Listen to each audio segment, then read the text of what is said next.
Hi guys! Magandang gabi. Welcome back po dito sa Gandara SRU channel for Showbiz Update. Andito na naman nga po akong muli nagbabalik ang nagmamaganda po ninyo kachismos ang Kim Pao upang maghatid sa inyo ng latest update and fresh happenings patungkol kay Kim Chiu and Paulo Avellino. And para nga sa gabing itong tatalakayin natin at pag-uusapan ay patungkol nga po sa pagpaparamdam ng Kim Pao. So, sabay po silang nagparamdam, mukhang magkasama kaya nagkakaintindihan. Charot lang.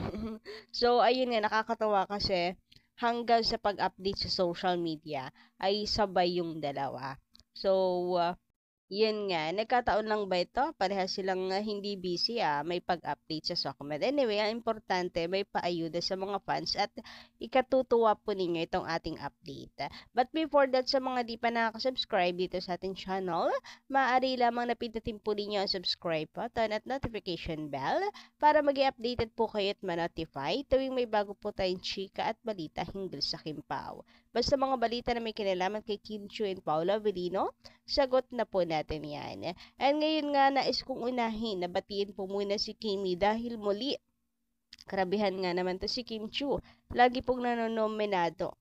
So, nominated nga po si Kimi bilang Most Influential Woman Celebrity of the Year. So, nakakatuwa naman. At totoo rin naman kasi talaga dapat lang mapasama si Kimi dyan sa Most Influential Woman of the Year. Kasi iba talaga yung Kim Chiu lalo na ngayong taong ito. Kumbaga, pasok na pasok sa banga si Kimi. Anyway, hindi ko alam kung pwede to, pero ayun nga, nakita ko to po sa social media na kung saan, meron po nagbebenta ng calendar ni Kimi sa sa Shopee. Ayan binibenta nila. I don't know if pwede, pero since sila na yung may-ari nito kasi nasa kanila na, baka lang, gusto lang rin makatulong siguro sa iba pang hindi alam kung paano bumili, paano makakuha ng tanduay. Libre lang kasi tong alam ko eh. Pero ayun, meron pong nagaano po sa Shopee. So, try nyo din tingnan if legit. Kasi ang iniisip ko, kaya siguro sila nagkaroon ng calendar ni Kimi kasi bumili sila ng tanduay. Since nasa kanila naman na yung calendar, so kanila na yon na kung gusto nila ibenta, siguro pwede. Pwera na lamang kung sila po ay namimeke. Parang fall tayo doon. Sana nga makarating po kay Kimi para mabigyan po ng linaw tungkol dito kung pwede ba yan. And kung legit ba galing sa Tanduay, baka kasi pineke lang. Since nakapost na rin po ito sa social media, sa mga Facebook, sa Instagram, parang meron na rin. Anyway, narito naman guys ang pagbati ni Kimi sa kanyang RM. Ayan, ng happy birthday. Napakabait nito si Kim Chiu. Napaka-generous. Tinuturing niya talaga lahat na kanyang kapamilya, kapatid, yung kanyang team. Kaya marami nagsasabi na ang sarap makatrabaho nitong si Kim Chiu. Anyway, pagbati po ni Kimi, happiest birthday to one of my best RM I ever had, Ate Yani Kamante. Thank you for being so supportive and maalaga and very alert. Most importantly, very kalma. Kahit medyo magulo na ang paligid, kalma lang siya with a smile on her face as always. Thank you so much for everything that you do for me. Wish ko sana matupad na ang dasal mo with ginger.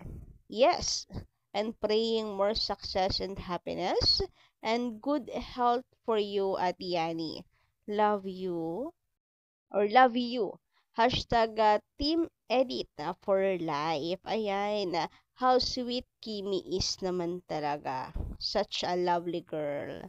Napaka-sweet ng kanyang message. So, sana nga matupad yung man yung matagalan niyang pinagdarasal. Anyway, from Kim Pao fans, Happy birthday din po, Ate Yani. More birthdays to come.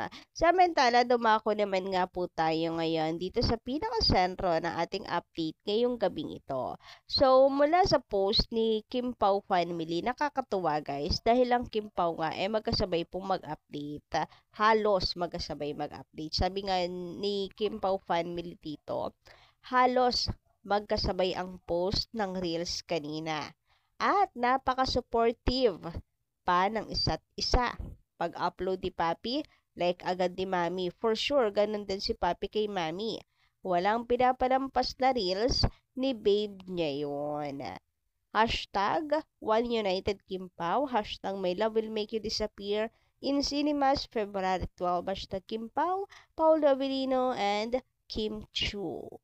So, kung mapapansin nyo nga guys, dito sa Reels ni Papi Paolo, eto at lumulutang nga si Kimi pumupuso. So, sumilip siya dito sa IG Reels ni Papi, dinalaw, in-stock talaga, no? Pinuntahan niya guys yung account ni Papi, chinek, and siguro pwede rin nag-pop up at sinilip nga niya yung post ni Papi.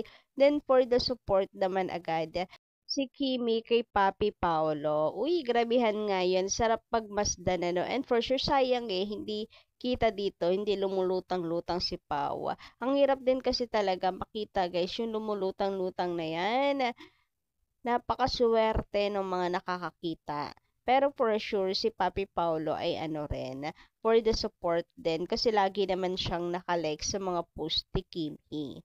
So, ganyan ka-sweet ang Kim Pao. Grabehan nga yun. Lagi na silang magkasama. Pero, parang lagi pang ine-stalk yung isa't isa. Charot lang.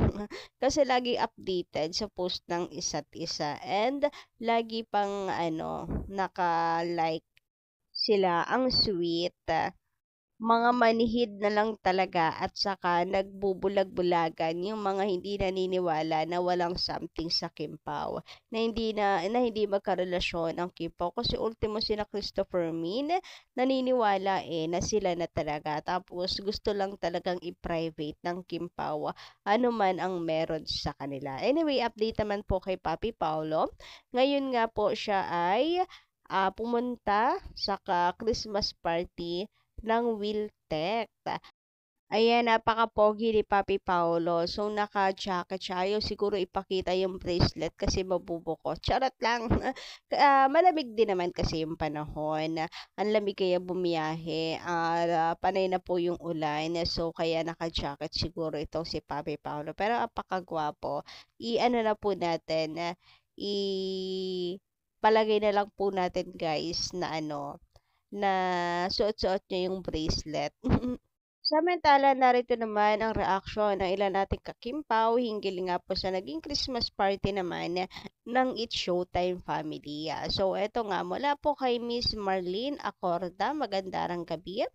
Sus, ang OA naman ng iba, makapag-comment kay Kim. Hindi naman yan lasinggera, syempre party yan, alangan namang hindi makisama si Kim. Endorser pa ng Tadway. Kahit hindi umiinom yan, kailangan pa rin niya itaas at ipromote. Mas marunong pa kayo sa kanya? Sa pagod ba naman sa trabaho, kailangan din niya yon. Mag-enjoy, kaya wag kayong OA. Yes, true lalo. Pero ayun nga, totoo naman guys, na minanage lang ni Kimi yung kanyang alcohol, umuwi din naman agad. Sabi naman po dito ni Maripet Rosales, magandang gabi. Kim, a little advice from a mother, don't drink too much alcohol. Hindi masama yan, but minimize because of your health. Lagari ka ng lagari sa trabaho. Give yourself a little time to rest. Lord, may rest day.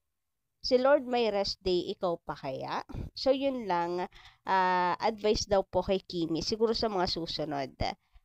Grabe, ganyan kamahal ng mga fans si Kimi. Although alam naman na po natin yan, malaki naman na si Kim Chu, adult na siya. And rin naman siya, health conscious baga. Anyway, hanggang dito lang po muna. Valid din naman yung inyo pong nararamdaman as mapagmahal nga pong fan kay Kimi. Anyway, hanggang dito lang muna ating update. Maraming salamat po sa inyong pakikinig. And don't forget to click the subscribe button and notification bell for more updates. Maraming salamat. Bye-bye!